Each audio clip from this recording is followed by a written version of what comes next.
નમસ્કાર, દેશી અડ્ડા ન્યૂઝમાં આપનું સ્વાગત છે. હું છું જયદીપ. ભારતીયો માટે વધુ એક મહત્વના સમાચાર છે.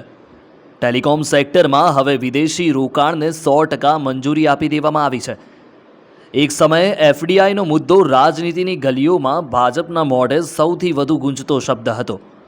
જ્યારે યુપીએ સરકાર એફડીઆઈને લઈને પોલિસી બનાવતી હતી ત્યારે ભાજપ તેનો ભરપૂર વિરોધ કરતા હતા. વડાપ્રધાન નરેન્દ્ર મોદીની અધ્યક્ષતામાં થયેલી કેબિનેટની બેઠકમાં ટેલિકોમ અને ઓટો સેક્ટર્સ ક્ષેત્રમાં ઘણા મોટા નિર્ણય કરવામાં આવ્યા છે. કેન્દ્ર સરકારે ટેલિકોમ સેક્ટર માટે રાહત પેકેજને મંજૂરી આપી છે. આ સિવાય ટેલિકોમ સેક્ટરમાં ઓટોમેટિક રૂટથી 100% એફડીઆઈને મંજૂરી મળી ગઈ છે. આ સેક્ટરમાં 9 મોટા સંરચનાત્મક ફેરફાર કરવાનો નિર્ણય કરવામાં આવ્યો છે. સરકારે ઓટો અને ડ્રોન સેક્ટર માટે 26,058 કરોડ રૂપિયાની પીએલઆઈ સ્કીમને મંજૂરી આપી છે. તેમાંથી 25,938 કરોડ રૂપિયા ઓટોમોબાઈલ સેક્ટરને આપવામાં આવશે. 120 કરોડ રૂપિયા ड्रोन इंडस्ट्री ने આપવામાં આવશે. स्पेक्ट्रम और टेलीकॉम सेक्टर में 100% एफडीआई था पॉलिसी, लेकिन उसमें केवल 49% ऑटोमेटिक रूट में था. तो आज कैबिनेट ने फैसला किया है 100% एफडीआई ऑटोमेटिक रूट में टेलीकॉम सेक्टर में अलाउ की गई है. ऑफ कोर्स जितने सेफगार्ड्स रहेंगे, जैसे प्रेस नोट 3 वगैरह, इस तरह के जितने भी सेफगार्ड्स हैं वो सेफगार्ड्स इसमें लागू रहेंगे. टेलीकॉम सेक्टर में अभी जितने ड्यूज हैं टेलीकॉम सर्विस प्रोवाइडर्स के, उनके लिए 4 साल का मॉरेटोरियम अप्रूव हुआ है. इस 4 साल के मॉरेटोरियम में एक बहुत महत्वपूर्ण बात है कि सरकार के रेवेन्यू को बचाना भी ज़रूरी है.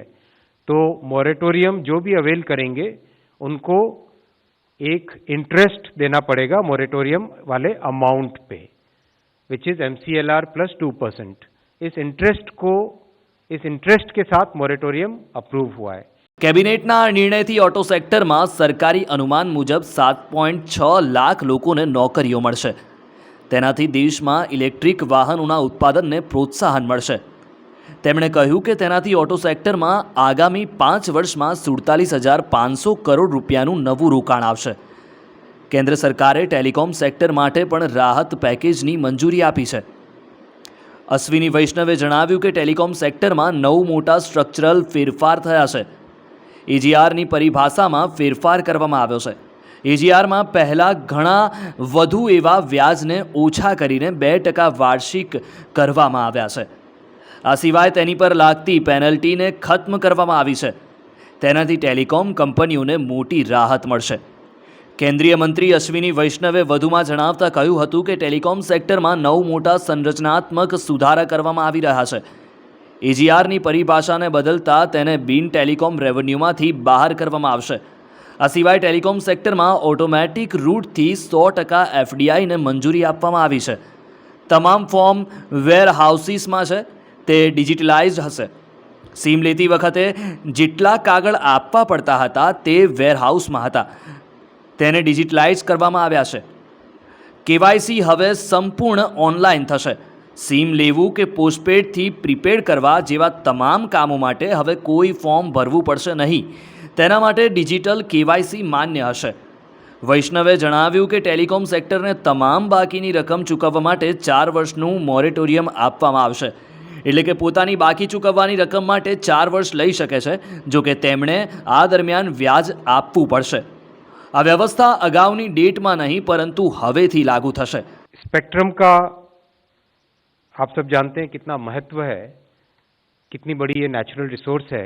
तो अब से एक स्ट्रक्चर में चेंज किया गया कि अब से जो फ्यूचर में ऑक्शंस होंगे उसमें 20 साल के बजाय 30 साल के स्पेक्ट्रम का ड्यूरेशन रहेगा, पहला. दूसरा, स्पेक्ट्रम किसी ने लिया, बिजनेस कंडीशंस चेंज हुई, टेक्नोलॉजी चेंज हुई, तो उस केस में 10 साल के लॉक इन पीरियड के बाद में after paying a defined surrender amount, surrender charge, spectrum can also be surrendered. So this is a big flexibility given to the industry.